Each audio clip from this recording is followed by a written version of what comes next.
దేవునికి మహిమ కలుగును గాక. హల్లెలూయా.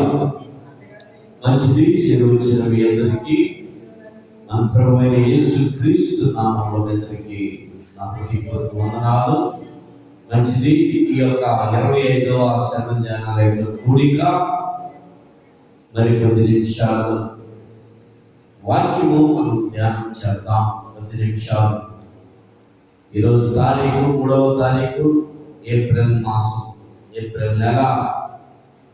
మరి 10 నిమిషాలు పాటలు పాడి ఉన్నాం. మరి 10 నిమిషాలు వాక్యం ధ్యానం చేద్దాం. 25వ శ్రమ ధ్యానాలయంలో కూడిక. మంచిది. చూడండి, ప్రకటన గ్రంథం 3వ అధ్యాయము 10వ వచనం ధ్యానం చేద్దాం. ప్రకటన గ్రంథం 3వ అధ్యాయము 10వ వచనం. ప్రకటన గ్రంథం అంతా కూడా చదువుతూ ఉంటే, ప్రకటన గ్రంథం బోధిస్తూ ఉంటే విపరీతమైనటువంటి శోధనలు, శ్రమలు, ఇబ్బందులు, కష్టాలు కలుగుతాయి. సో ఈ వాక్యము చాలా జాగ్రత్తగా మనం ధ్యానం చేయాలా, చాలా జాగ్రత్తగా మనం గైకొనాలా, చాలా జాగ్రత్తగా ఈ వాక్యాన్ని మన హృదయంలో భద్రపరచుకోవాలా. రెవల్యూషన్ ఇది. నీకు ప్రకటనే జరగబోయేది, నీకు ప్రకటన ద్వారా తెలియపరిచేది ఈ గ్రంథం, ఈ బుక్. చదవమ్మా. నీవు నా ఓర్పు విషయమైన వాక్యము గైకొంటివి గనుక భూనివాసులను శోధించుటకు లోకమంతటి మీదకి రాబోవు శోధన కాలంలో నేను నిన్ను కాపాడెదను. హల్లెలూయా. చెప్పు పెద్దగా హల్లెలూయా. ప్రార్థన చేద్దాం. ప్రేమ తండ్రి, ఈ రాత్రి ప్రకటన గ్రంథంలో ప్రభువా ఈ మాటలు అయ్యా నీ యొక్క శిష్యుడైనటువంటి యోహోను ద్వారా తెలియపరిచినటువంటి మాటలు మేము ధ్యానం చేయవచ్చుండగా అల్పుడి నన్ను నీ సిరుచాటు భద్రపరుచుకున్న నోరుని గోరుగా వాడుకోమని వినుచున్న వారందరితో, యూట్యూబ్లో చూస్తున్న వారితో కూడా మాట్లాడిన యేసు నామమున వేడుకున్నాం తండ్రి. ఆమేన్. మంచిది. మరొకసారి ఈ మాట మనం చూస్తే, నీవు నా ఓర్పు విషయమైన వాక్యమును గైకొంటివి గనుక భూది నివాసులను శోధించుటకు భూదిగస్తులు, భూది నివాసులందరూ శోధించుటకును లోకం మీదకి రాబో శోధన కాలంలో నేను నిన్ను కాపాడేదను. చాలు. రాబో శోధనలు ఈ భూది అంతముల వరకు, ఈ భూమి మీద ఉన్నటువంటి వారందరికీ, ఈ భూమి మీద ఉన్న నివాసం చేస్తున్న వారందరికీ ఏమొస్తాయంట? ఏమొస్తాయి? శోధనలు వస్తాయి. చాలా మంది చెబుతారు, అమ్మో నాకు శోధనలే. పొద్దున్నైతే శోధన, ఇంట్లో భర్తతో శోధన, భార్యతో శోధన, పిల్లలతో శోధన, నా కుటుంబీకులతో శోధన, అత్తమామలతో శోధన, తల్లిదండ్రులతో శోధన, ఇరుగు పొరుగు వారితో శోధన. లేకపోతే ఇదిగో ప్రతిదీ శోధనే. ఈ అప్పులతో శోధన. ప్రతి ఒక్కరు చెప్పే మాట ఇదే, నాకు శోధనలో, నాకు శోధనలు ఉంటాయి, శ్రమలు ఉంటాయి, ఇబ్బందులు ఉంటాయి, ఇరుకులు ఉంటాయి, వేదన, అవమానం, నిందలు ఉంటాయి, అన్నీ ఉంటాయి అని ప్రతి ఒక్కరు కూడా తెలియపరిచే మాటలు. శోధన. శోధన అసలు దేనికి వచ్చింది? శోధన దేనికి? శోధకుడైనటువంటి సాతానుడు శోధకుడైనటువంటి సాధారణుడు ఎవరిని? విశ్వాసుల్ని,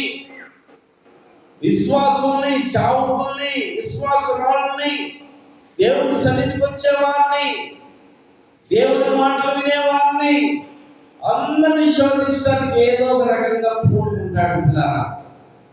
శోధించడం అంటే ఏంటో తెలుసా? శోధించడం నిన్ను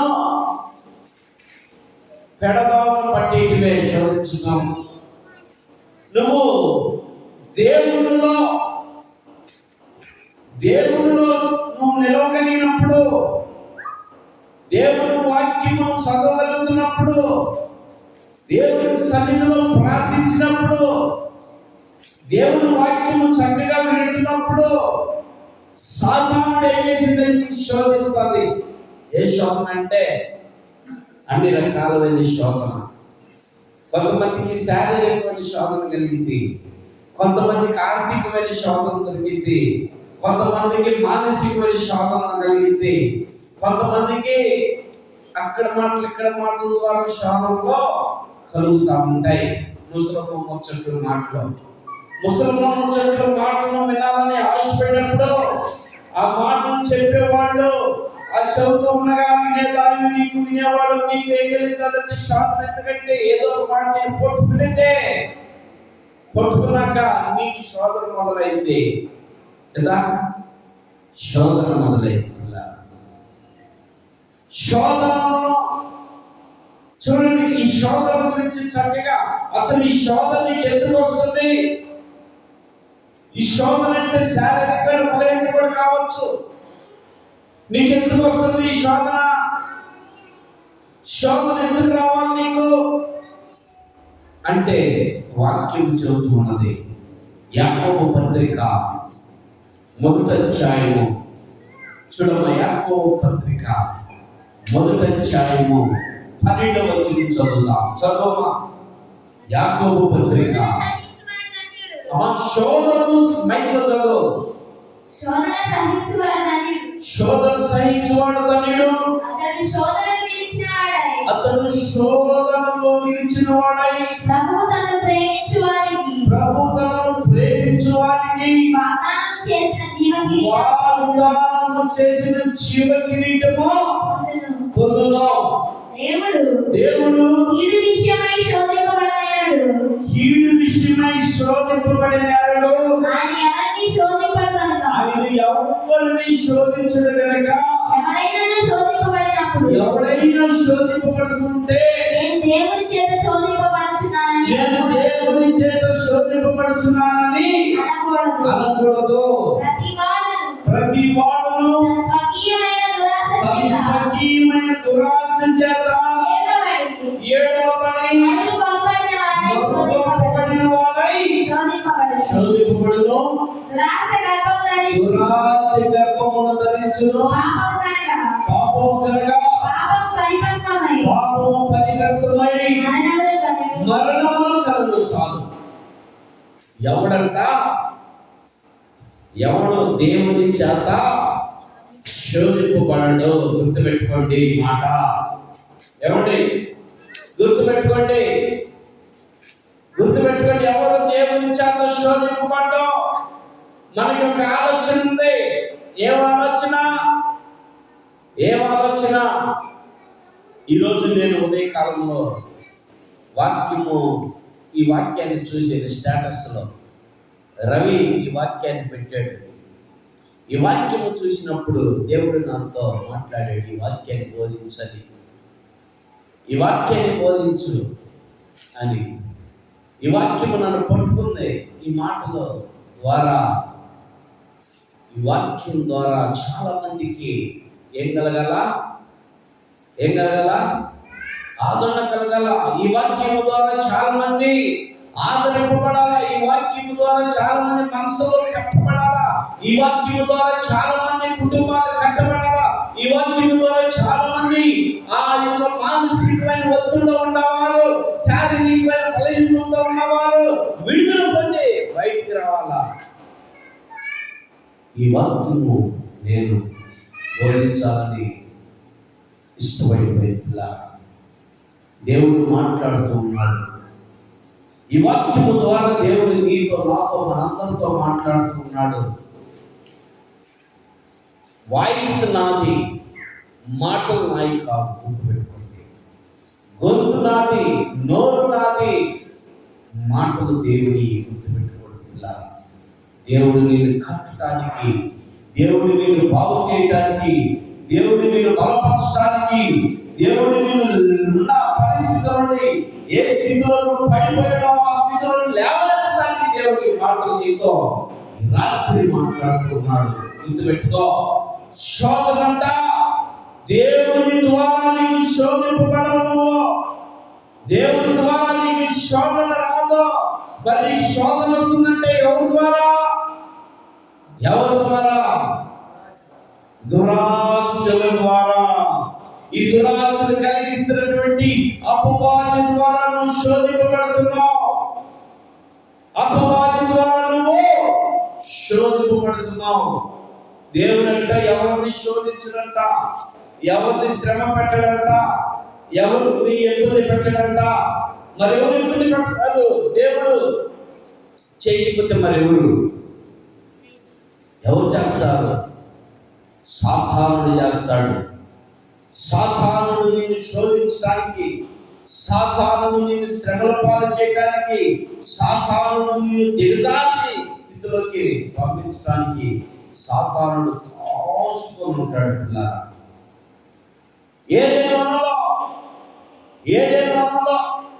ఆదామును అవ్వను దేవుడు ఆదామును మట్టితో చేసి తన జీవాత్మను పొందినప్పుడు నరుడయ్యాడు. నరుడు ఒంటరిగా ఉండడం మంచి కాదు. నరుడు తన కన్యకులకు మాంసం తీసుకొని నాలి చేసి తనకు అవ్వాని పేరు పెట్టి వీళ్ళిద్దరిని పరిశుద్ధపరిచి ఈ మనములని ఎందరో హ్యాపీగా ఉండండి, సంతోషంగా ఉండండి, సంతోషంగా జీవిస్తున్నటువంటి ఈ కుటుంబంలో సాతానుని చిచ్చు పెట్టాడు. ఎట్ట పెట్టాడు?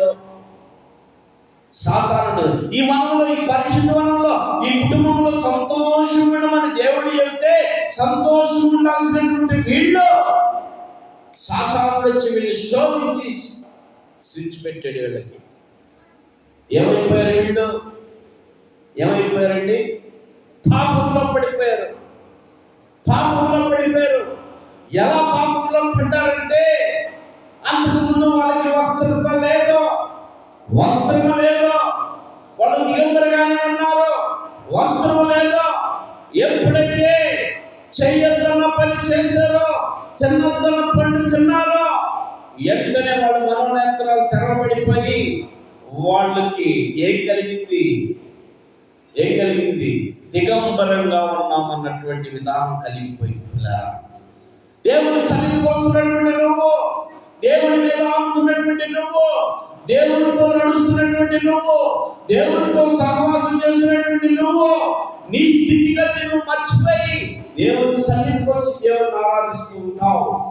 ఆరాధించే టైంలో, దేవుని సన్నిధికి విశ్వాసంతో వచ్చే సమయంలో, దేవునితో నేను జీవించాలన్నటువంటి తీర్మానంలో, దేవునితో సహవాసం చేసుకోవాలన్నటువంటి ఉద్దేశంతో కలిగినప్పుడు సాతానుడు కూడా నిన్ను తీసుకొచ్చి వెంటనే నీకు ఏదో ఒక మాట అందిస్తాడు. సాతానుడు శోధింపబడటానికి వెంటనే ఆ మాటను వినగానే నువ్వు శోధింపబడి ఈ రోజు నేను దేవుని సన్నిధిలోకి వెళ్ళాలా, దేవుని ఆరాధించాలా, దేవునితో సహవాసం చేయాలా, దేవుని కనపరచాలా, మందిరాన్ని విడిచిపెట్టకూడదని ఉంటే ఆ రోజు నువ్వు వెళ్ళిపోవడంతో ఏదో ఒక రీతిలో మందిరంకి రానీకుండా చేసేసింది సాతాను. నీ స్థితి తెలిసిపోయింది నీకు. ఈ పూట ఏమైంది లేకపోతే రేపు వెళ్ళొచ్చలే, నాని పాస్టరే కదా, నాని అన్నాయి కదా, నాని పాస్టరే కదా, అయ్యా బాగలేదు అని చెప్పుకోవచ్చులే, నాని పాస్టర్ ఏమన్నాలే, రాకపోయినా ఈ పూట ఎక్కడదాంలే అనుకుంటావు నువ్వు. నిజమేనండి, నాని పాస్టర్ ఏమన్నాడు నిన్నో, నాని పాస్టర్ ఏమనడానికి నీకు నీ మీద నిన్ను గర్తించడానికి రైట్స్ లేవో అని నువ్వు అనుకుంటావు. ఓకే, నాని పాస్టర్ ఏమన్నాడు నిన్ను, కానీ నిన్ను అనేవాడు ఉన్నాడు. ఎవరైనా నీకు పుట్టించినటువంటి వాడు, నేను పుట్టించింది నీ తల్లి నీ తండ్రి కాదా? గర్భఫలము ఆయన ఇచ్చే బహుమానం. ఆ బహుమానం ద్వారా నీ తల్లిదండ్రులు ఆశీర్వదించబడ్డప్పుడు నువ్వు పుట్టావు. కానీ నువ్వు పుట్టినప్పుడు నుండి మొదలుకొని నేటి వరకు నువ్వు సజీవురాలుగా ఉన్నావంటే ఆయన కృపే. ఆయన మాత్రం ఖచ్చితంగా నీ మీద చర్య తీసుకుంటాడు నీ మీద. నాని పాస్టర్ ఏమనలే అనుకోవచ్చు నువ్వు, నాని పాస్టర్ ఏమన్నాడు నిన్ను, కానీ నిన్ను అనేది యేసు. నాని పాస్టర్ ఆరాధిస్తున్నటువంటి నజరేయుడైన యేసు నిన్ను నిలబెడతాడు. నువ్వుండే నిర్లక్ష్యమైనటువంటి స్వభావంతో, నువ్వుండేటువంటి లెక్కలేనటువంటి స్వభావంతో, నువ్వుండేటువంటి దేవుని సన్నిధి భయం లేకుండే స్వభావంతో ఉంటున్నావు. నిన్ను ఖచ్చితంగా లెక్కకి తీసుకొస్తాడు. ఏదైనా ఆ పరిశుద్ధ స్థలంలో పరిశుద్ధులుగా జీవించమన్నప్పుడు, పరిశుద్ధులుగా బ్రతకమన్నప్పుడు, పరిశుద్ధులుగా ఉండండి, ఈ ఓనంలో ఉన్నాయి మొత్తం అనుభవించండి, కానీ ఈ పని చేయొద్దు అని చెప్పేట్లా. ఏ పని చేయొద్దు, ఈ పని చేయొద్దు. కానీ సాతానుడు మధ్యలో దూరి లటక్కని శోధించేసింది, ఈ పని చేపించింది. నీ హృదయంలో కూడా సాతానుడు దూడి ఈ రోజు దేవుని సన్నిధికి వెళ్ళాలని, ఈ రోజు ఉదయం లేచి వాక్యము చదవాలని, ఈ రోజు లేచి ప్రార్థన చేసుకోవాలని, ఈ రోజు దేవునిలో నేను బలంగా ఉండాలని నువ్వు అనుకున్నప్పుడు సాతాను నీ హృదయంలో దూరి ప్రార్థన చేసుకుంటే మానేపించింది, వాక్యం చదవడమే మానేపించింది. ఇష్టానుసారమైనటువంటి నీ తలంపుల్ని సాతాను ఏం చేసింది, క్యాష్ చేసుకునితే అప్పుడే వస్తారేమో ఎవరన్నా వచ్చి ప్రార్థన చేసుకునే సమయంలో, వాక్యం చదివే సమయంలో నిన్ను డిస్టర్బ్ చేయొచ్చు, నిన్ను పలకరించవచ్చు. అమ్మాయి బాగున్నావా, అబ్బాయి బాగున్నావా, ఏం పనికి వెళ్ళలేదా, ఇంకా రకరకాల మాటలు. వాళ్ళు కదిలి వెళ్ళరు, నిన్ను డిస్టర్బ్ చేస్తారు. సాతానుడు ఏ రీతిలో అయితే ఆదాము అవ్వ మధ్యలో జ్వరపడ్డారు, అమ్మ దగ్గర జ్వరపడిందో, డిస్టర్బ్ చేసేసిందో, కథ లేకుండా మాటలు పెట్టుకుందో, నిన్ను కూడా అట్టానే నీ హృదయంలో సాతానుని చేరి ఎవరొకరు రప్పించింది, వాళ్ళ ద్వారా నువ్వేమైపోతావు, శోధనలో పడిపోతావు. నీ హృదయంలో పడింది. ఈ రాత్రి అనుకుంటా ఉదయాన్నే లేచి వాక్యం చదువుకోవాలా, ఉదయాన్నే లేచి ప్రార్థన చేసుకోవాలా, ఈ రోజు నేను కంపల్సరిగా ప్రారంభ ప్రార్థనలోనే దేవుని సన్నిధిలో ఉండాలా అని అనుకుంటావు. కానీ ఏమవుతుందండి, ఆ సమయాన్ని దొంగిలిస్తుంది. పిల్లారా ఆలోచించేయి. ఈ రాత్రి నువ్వు తెలుసుకోవాల్సిన సత్యం ఏంటంటే, ఎవరిని దేవుడు శోధించడు. ఎవరు శోధింపబడుతున్నారంటే, నేను దేవుని వల్ల శోధింపబడుతున్నాను, నేను దేవుని వల్ల శ్రమ పడుతున్నాను, నేను దేవుని వల్ల అప్పుల పాలయ్యాను, నేను దేవుని వల్ల కష్టాలు పాలయ్యాను, నేను దేవుని వల్ల దిగాలిపోయానని ఎవరు అనుకోకూడదు, ఎవరు అనకూడదు. ఖచ్చితంగా చెబుతున్నా, ఎవరు అనకూడదు ఆ మాటలో. మరి ఈ యొక్క శోధనలో ఎందుకు పడుతున్నామంటే, అన్నటువంటి మాట ఏంటంట, దురాశ నీ జీవితాన్ని ఏం చేస్తుంది, ఆవరించేసింది దురాశ. నీ జీవితంలోకి వచ్చేసింది దురాశ, నీ హృదయంలోకి వచ్చేసింది దురాశ, నీ కుటుంబంలోకి వచ్చేసింది దురాశ. ఈ దురాశ నిన్నేం చేస్తుంది తెలుసా, ఈడుస్తుంది రోడ్డు మీదకే, ఈడుస్తున్న బజార్లోకి, ఈడుస్తున్న పాపంలోకి. దురాశ అంటే ఏంటి చెప్పండి, దురాశ అంటే ఏంటి చెప్పండి. దురాశ అంటే చెప్పండి, దైవ సంగమా చెప్పండి. దురాశ అంటే ఏంటి? ఒక స్పూన్ తింటే పర్వాలేదు, 2 స్పూన్లు కావాలనుకుంటే దురాశ. అర్థమైందా? ఒక స్పూన్ తింటే పర్వాలేదు, 2 స్పూన్లు నువ్వు తినాలని నీ హృదయంలోకి వచ్చిందా, నీ మైండ్లోకి వచ్చిందంటే అది దురాశ. ఒక 100 రూపాయలు నీకు కూలిస్తే పర్వాలేదు, అధిక 100 రూపాయలకి ఎక్కువ నువ్వు ఆశించేవాడి దురాశ.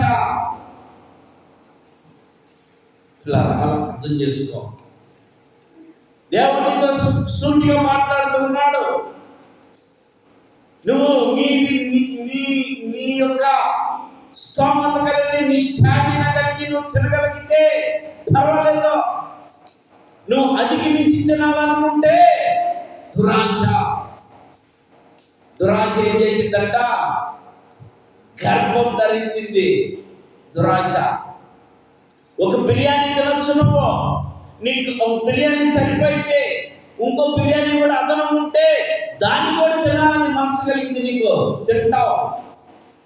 దురాశ వల్ల తింటావు. కడుపు నిండిపోయితే, గర్భంలా నిండిపోయితే అటు కదల్లా ఇటు కదల్లావు, మంచాన్ని పడి పొంటుకులాడతావు, కూర్చోలో నిద్ర పట్టదో, అటు ఇటు కట్టుకులాడతావు. కారణం ఏంటో తెలుసా? నువ్వు నీ స్తోమతకి మించింది చేసేవాడు కనుక. అది ఒక బిర్యానీ కావచ్చు, ఒక మాట అయినా కావచ్చు, ఒక ఆలోచన అయినా కావచ్చు, ఒక తాగే విషయంలో కావచ్చు, ఒక రూపాయి విషయంలో కావచ్చు. నీ స్థాయికి మించి చేస్తే దురాశే. దానివల్ల నీకు ఏదో ప్రాబ్లం వచ్చేసింది. ఆ ప్రాబ్లం ఫేస్ చేయాలంటే కింద పడాలి, అడ్డుపడాలి, ఇటుపడాలి, నిద్రపడాలి, కొట్టుకులాడాలి, గిరగిర నువ్వు పడేది కాక నీ కుటుంబీకులందరూ కూడా పడాస్తావు. ఆ దురాశ నీ కుటుంబం మీదకి వెళ్ళిపోయింది. గుర్తుపెట్టుకో, ఒక్కడ దురాశ కుటుంబం మీదకి వెళ్ళిపోయింది. నా ప్రియమైనటువంటి వాళ్ళ ఆలోచన చేయి. ఆ ఆవ చేసినటువంటి దురాశ వలన ఇదిగో ఈ ప్రపంచం మీద పడిపోయింది. మరి నువ్వు చేసిన దురాశ వలన నీ కుటుంబం మీద పడదా చెప్పు, పడదా? అవమ చేసిన వల్ల ఈ ప్రపంచం మీద పడిపోయింది, సర్వ మానవుల మీద పడిపోయింది పాపం. మరి నువ్వు చేసే ఈ యొక్క దురాశ వలన పాపం మరి నీ కుటుంబం మీద పడిందా లేదా? పాస్టర్ గారికి ఈరోజు 100 రూపాయలు కానుక వచ్చింది, పాస్టర్ గారికి 10 రూపాయలు కానుక ఇయ్యాలి నేను అని నీ ఆలోచన వచ్చినప్పుడు నువ్వు దాచుకున్నామో 10 ఇస్తే ఈరోజు ఎట్టా దేవునికి సమృద్ధమైనటువంటి పనులు చూపించి కమ్మను పూలిస్తున్నప్పుడు దేవునికి ఇవ్వాల్సింది 100 రూపాయలు, 10 రూపాయలు, 10 దేవునికి ఇవ్వాల్సింది ఇవ్వకుండా నువ్వు దాచుకొని నువ్వు ఖర్చు పెట్టుకున్నావు కూడా అది దురాశ కాదా నీకో? దేవుని సన్నిధికి ఇవ్వాల్సింది ఇవ్వకుండా నువ్వు తినే ఆహారంలో నువ్వు దేవునికి ఇవ్వాలి, అది ఇవ్వకుండా నువ్వే తింటున్నావు, అది దురాశ కాదా నీకు? రాత్రి ఆలోచించే. వీటి వల్లనే నువ్వు శోధింపబడుతున్నావు, వీటి వల్లే నువ్వు పాపంలో పడుతున్నావు, వీటి వల్లే నువ్వు అపరాధిగా శ్రమ పాలవుతున్నావు. వీటి వల్లనే నీకొచ్చే కూల్లో దేవుని సన్నిధికి ఇవ్వాలా, నీకొచ్చే రావాల దేవుని సన్నిధిలో ఇవ్వాలా, నువ్వు తినే ఆహారంలో దేవుని సన్నిధిలో ఇవ్వాలా, ప్రతి దాంట్లో ఇవ్వాలా. బైబిల్ గ్రంథంలో ఉన్నది, పుదీనాలో కూడా, కొత్తిమీరలో కూడా దేవునికి కానుక ఇచ్చారండి, 10వ వంతు ఇచ్చారండి. ఇలా కొత్తిమీర కట్టలో కూడా, పుదీనా కట్టలో కూడా దేవునికి కానుక ఇచ్చినట్టు బైబిల్ గ్రంథంలో ఉంది. మరి ఎన్ని నువ్వు దాచుకున్నావంటే అది దురాశ కాదా? తినేది తీసి పక్కన పెట్టు. దేవునికి ఇవ్వాల్సిన విధానంలో నీకు ఉంటే దురాశ కాదా? రైట్. దేవుని సన్నిధికి సరే ఇచ్చేదాన్ని పక్కన పెట్టు. దేవుని సన్నిధికి రావాల్సిన దాన్ని, దేవుని సన్నిధికి రావాల్సిన వాడివి రాకుండా నువ్వు టైం వేస్ట్ చేస్తే అది దురాశ కదా నీ జీవితంలో? అంటే ఏదో ఆశించినట్టే కదా నువ్వు. ఈ రాత్రి 7:30 కూడికి స్టార్ట్ అయింది. ఈ కూడికిలో టయానికి నేను ఉండాలా, ఈ కూడికిలో నేను టయానికి లేనంటే వేరే పని పెట్టుకున్నట్టే కదా నువ్వు, వేరే చోటుకి వెళ్ళాల్సిందే కదా, లేకపోతే నిర్లక్ష్యంగా ఉంటవే కదా. మళ్ళీ నీ జీవితంలో నేనేం చేసింది, ఒక డార్క్నెస్, ఒక చీకటి దురాశ నిన్ను కమ్మేసి నీకేం కలిగించింది? శ్రమలు. శోధన అంటే శ్రమలు, కష్టాలు, బాధలు అన్నీ వస్తాయి. వచ్చేది మొదటి శోధన, తర్వాత వచ్చేదంతా శ్రమలు కదా. శ్రమ వేరు, శోధన వేరు. తెలుసండి మీకు? శ్రమ వేరు, శోధన వేరు. శ్రమ దేనికి వచ్చింది? అమ్మా చెప్పు, పెద్దగా చెప్పు, మైక్లో చెప్పు, వినాలిగా, అందరూ వినాలిగా. శరీరానికి శ్రమ. శోధన దేనికి వచ్చింది? ఆత్మకి వచ్చింది. గుర్తుపెట్టుకో. మనసుకి గలిబిలి అవుతా ఉంటావు, మనసులో గలిబిలి అవుతా ఉంటావు. మనసులో గలిబిలి అవుతా ఉంటే దేని వల్ల?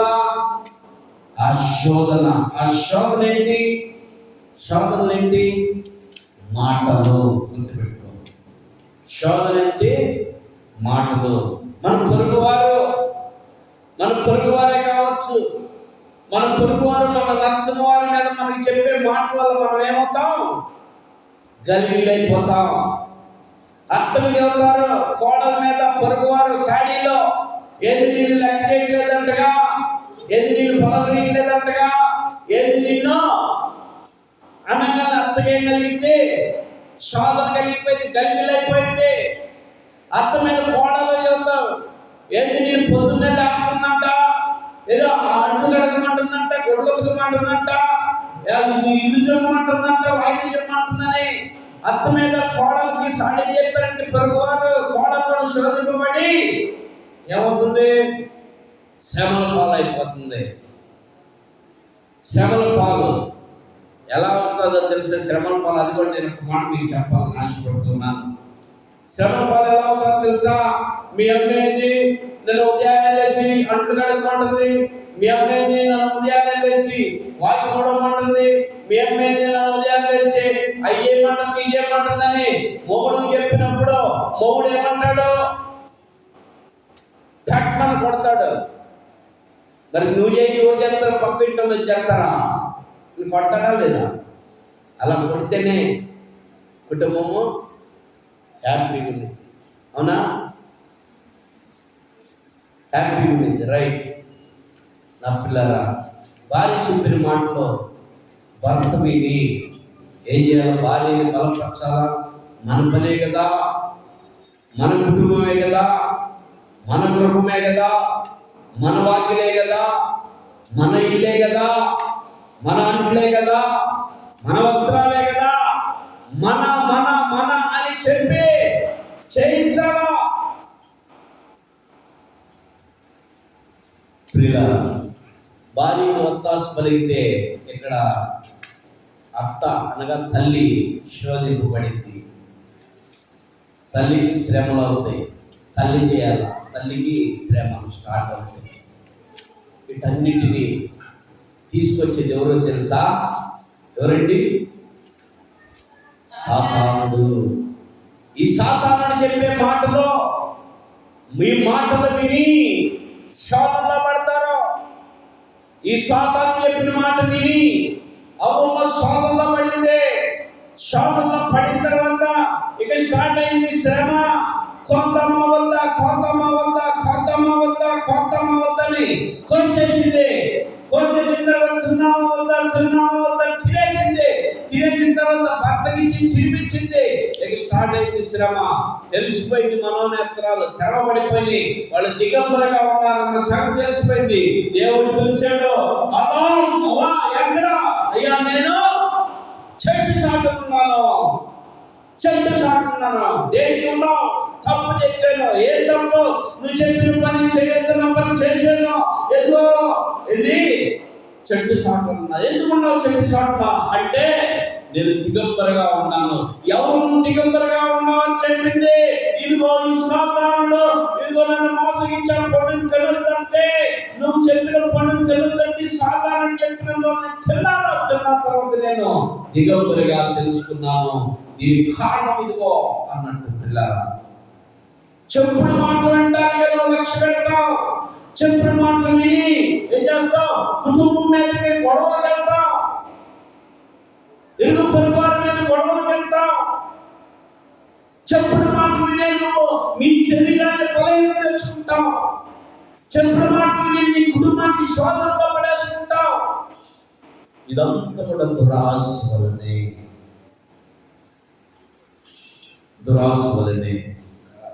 దురాశ గర్భము ధరించింది. పిల్ల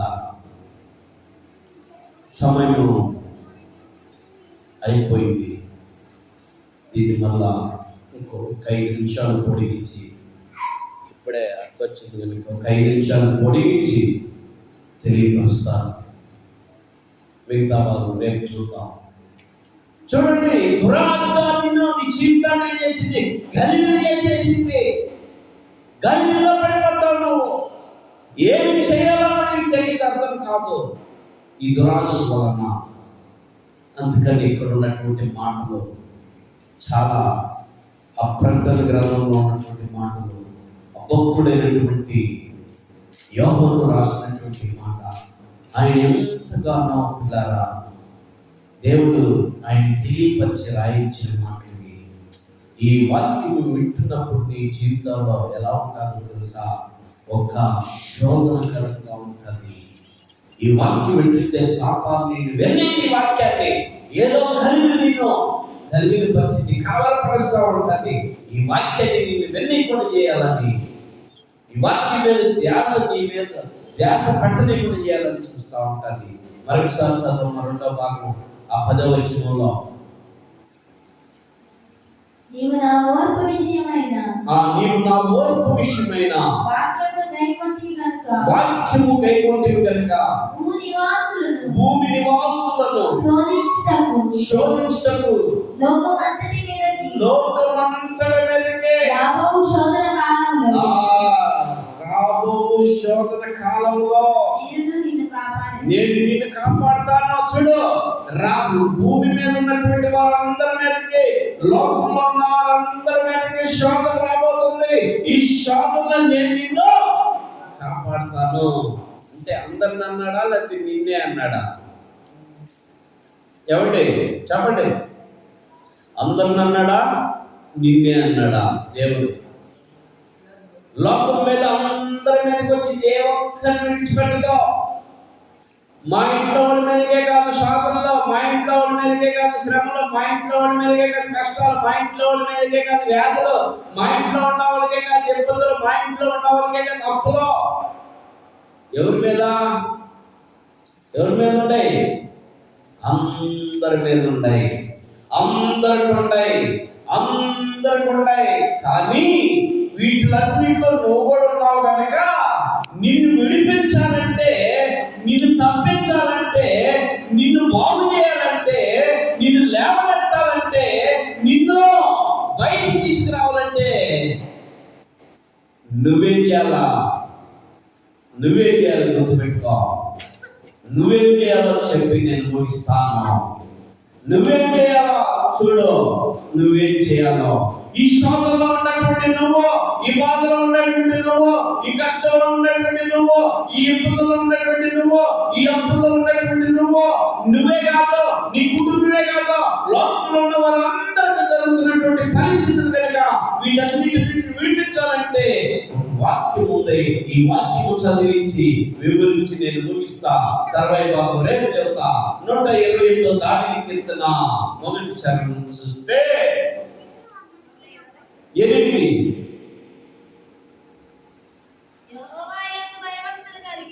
యెహోవా యందు భయభక్తులు కలిగి ఆయన త్రోవ యందు నడుచువాడు ధన్యుడు, ధన్యురాలు. ఈ యొక్క మాట చాలు మీ రాత్రికి. యెహోవా యందు భయభక్తులు కలిగి తన త్రోవ యందు నడుచువాడు ధన్యుడు, ధన్యురాలు. ఆయన సన్నిధికి రాగలిగితే, ఆయన సన్నిధిలో ఉండగలిగితే, ఆయన సన్నిధిలో మోకరించగలిగితే, ఆయన వేడుకోగలిగితే, ఆయన నిన్ను వేడుకుంటే ఆయన మనసు నీ మీద ఉండింది. అవునా కదా? మీరు వచ్చిన వాళ్ళు పాస్టర్ గారు అని పిలిచారంటే నన్ను ఎవరు పిలిచారని నేను చూసి ఏందమ్మా అంటానా, ఏందయ్యా అంటానా లేదా? చిన్న ఎగ్జాంపుల్ ఇది. అవునా? పాస్టర్ గారు అని పిలిస్తే ఏందమ్మా ఏందయ్యా అంటానా లేదా? చిన్న ఎగ్జాంపుల్. అందుకని యెహోవా యందు భయభక్తులు కలిగి, ఇక్కడ ఉన్నటువంటి మాట పిల్లరా, భయము భక్తి ఈ రెండు కలిగి ఆయన సన్నిధికి రాగలిగితే, భయముండాలా దేవుడంటే, భక్తుండాలా. భయం లేకుండా భక్తి లేకుండా నీ ఇష్టానుసారమైన స్థితిలో దేవుడి సన్నిధికి వచ్చి అడిగినా దేవుడు నీ మాటని వినడం, దేవుడు నీ మాటని పట్టించుకోవడం, దేవుడు నీ మాటనే లక్ష్య పెట్టడం. ఈ రాత్రి నువ్వు ఏ స్థితిలో ఉన్నావు?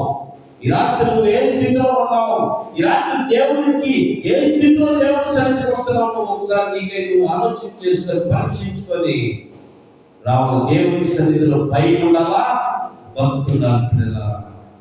అప్పుడు నీ మాట ప్రకారం నీ భయాన్ని చూస్తాడు, నీ భక్తిని చూస్తాడు, నీ ప్రతిష్టను చూస్తాడు. అప్పుడు రాబోతున్నటువంటి ఈ శోధన కాలంలో నుండి నిన్ను తప్పిస్తాడు. హల్లెలూయా చెప్పు, హల్లెలూయా చెప్పు, హల్లెలూయా. రాబో శోధన కాలంలో నుండి నేను తప్పిస్తాడు. నువ్వు తప్పించబడాలంటే ఆయన సన్నిధికి నువ్వు ఎలా రావాలా? భయం కలిగి భక్తి కలిగి రావాలా. ఈ భయము భక్తి రేపు మనం ధ్యానం చేద్దాం. దేవుని కొద్ది మాటలు దీవించుగాక.